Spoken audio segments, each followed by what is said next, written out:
I couldn't eat. It was really, really painful every day.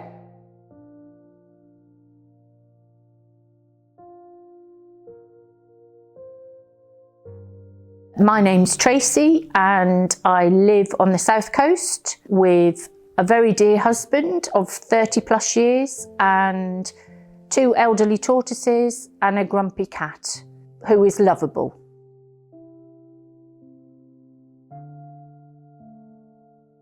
I was very lucky to live abroad for probably about 5 years. I met my husband in Hong Kong when we were working there.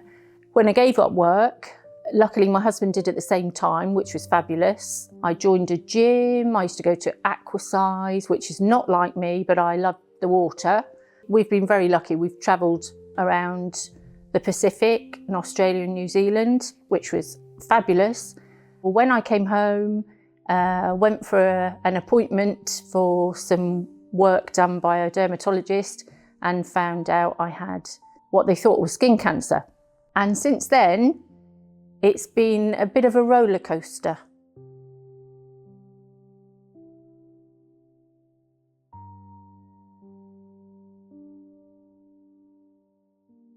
The NHS cancelled my surgery twice. It was really quite difficult. Some people's skin cancer isn't particularly painful, but I think mine was touching nerve endings and it was really, really painful every day.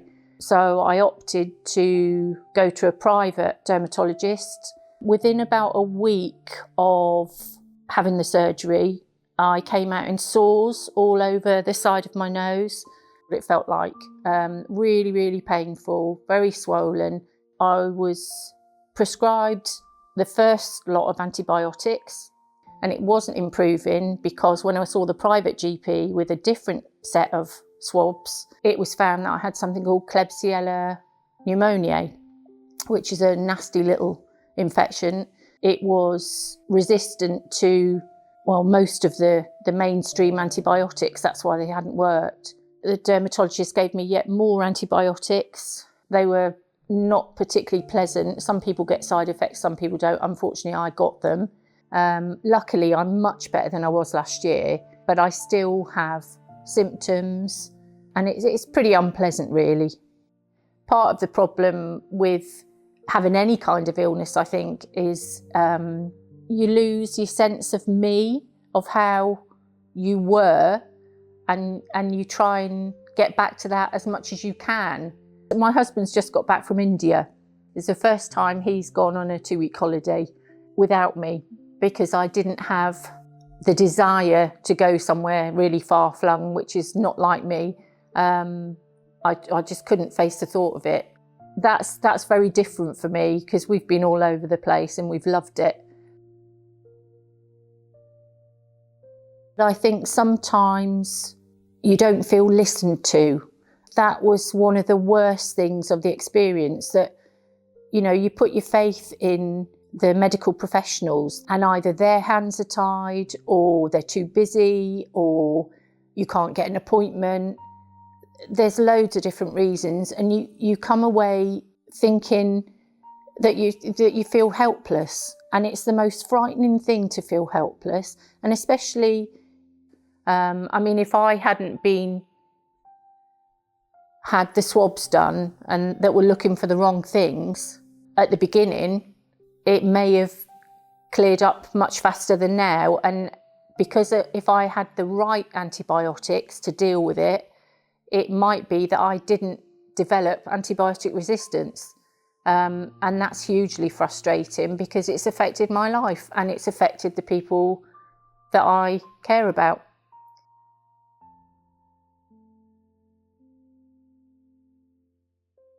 I come from a medical background, so I'm not frightened of medicine and I like to find out what I can to help myself. As I was researching, the charity came up. I hadn't known as much about antibiotics resistance, but it was so interesting and it resonated with me. I gave the helpline a ring. Every sort of month or so, I used to have a chat and She tried to put my mind at rest and give me more information. At the time when I felt really quite desperate, the charity helped me. A lot of it isn't explained by the medical professionals, and because they're very experienced, they sort of trivialise it really and think that you're over anxious. I'm over 60, I know my body. I know what's right, I know what doesn't feel right. I might not know what's wrong, so I need some help getting a solution. The charity and other charities as well have helped me to navigate through the system and ask the right questions. And I think sometimes you need that, because sometimes the medical professionals haven't got the time in sort of understanding how worried you are about things and not writing it off as a bit of hysteria or overly anxious. Even when you're feeling lousy, count your blessings, and I know that sounds a bit twee, but it helped for me. Listen to your gut instincts, and if medical practitioners are dismissive of your thoughts and fears, or are not listening and try and fob you off, make sure you stand up for yourself in a very nice way, because everybody's got quite a difficult life now. I'm hoping that in time I get more confident again in doing the things that we've loved. It might just be a little bit nearer to home than Australia, New Zealand, the Pacific. I'm hoping that as I get better and come to terms with a lot of things, it makes it a bit easier to be more like me.